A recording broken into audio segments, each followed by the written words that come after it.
ഞാനിങ്ങനെ രാത്രിയൊക്കെ ഇരുന്നിട്ടേ തട്ടലും മുട്ടലും ആണിയടിക്കലൊക്കെ കേൾക്കുമ്പോഴേ എന്നോട് പലരും ചോദിക്കാറുണ്ട് കേട്ടോ, ഇതെന്ത് വീട്ടിൽ ആശാരിപ്പണി നടക്കണ്ടോന്നൊക്കെ. അപ്പോൾ നമ്മളുടെ ഇപ്പോഴത്തെ ഗുരുവായൂരപ്പൻ്റെ തിടമ്പിന് ശരിക്കും ആശാരിപ്പണിയുടെ കുറച്ച് കാര്യങ്ങളൊക്കെ വേണം. ഈ ബേസ് റെഡിയാക്കാനായിട്ട് കാർഡ്ബോർഡും അതുപോലെ ഒരു മരത്തിൻ്റെ മുട്ടിയും കാര്യങ്ങളൊക്കെ ആക്കി വെച്ചിട്ടാണ് നമ്മളിതിൻ്റെ ബേസൊക്കെ റെഡിയാക്കുന്നത് കേട്ടോ. അപ്പോൾ ഞാൻ പരമാവധി നൈറ്റിലൊക്കെയാണ് എനിക്ക് സമയം ഉണ്ടാവുക. അപ്പോൾ നൈറ്റിലൊക്കെ ഇരുന്നിട്ടാണ് ഇതൊക്കെ ചെയ്യാം. അപ്പോൾ കല്യാണിയും കൂടെ വരാറുണ്ട് കേട്ടോ എന്നെ ഹെൽപ്പ് ചെയ്യാനൊക്കെ ആയിട്ട്. അപ്പോൾ ഇപ്പോഴാണെങ്കിൽ കുറേ വർക്കുകൾ ഇങ്ങനെ വന്ന് കിടക്കുന്നത് കാരണേ ഒക്കെ ഒരുമിച്ച് അങ്ങോട്ട് ചെയ്ത് തീർക്കാമെന്ന് വിചാരിച്ചു കേട്ടോ. അല്ലെങ്കിൽ അത് തീരില്ല, നമ്മൾ ഓരോന്നോരോന്നായിട്ട് ചെയ്യാൻ നിന്ന് കഴിഞ്ഞാൽ തീരില്ല. അപ്പോൾ ഇതൊക്കെ നമുക്കിനി കൊടുക്കാനുള്ള വർക്കുകളൊക്കെയാണ് കേട്ടോ. എനിക്ക് തോന്നുന്നു ഒരുപക്ഷെ ഈ വർക്കുകളുടെ ഒക്കെ ഒരു കുറേ നമുക്ക് പണികളാകുമ്പോൾ നമുക്ക് നമ്മളെ ഹെൽത്തിനെ അത് ബാധിക്കുമല്ലോ.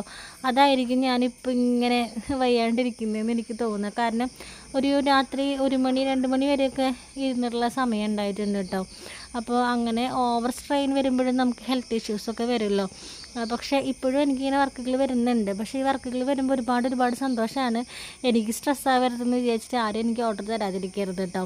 അപ്പോൾ ഇപ്പോൾ ഓക്കെ ആയി വരുന്നുണ്ട്. ഞാനും പ്രാർത്ഥിക്കാം ഓക്കെ ആവാനായിട്ട് കേട്ടോ.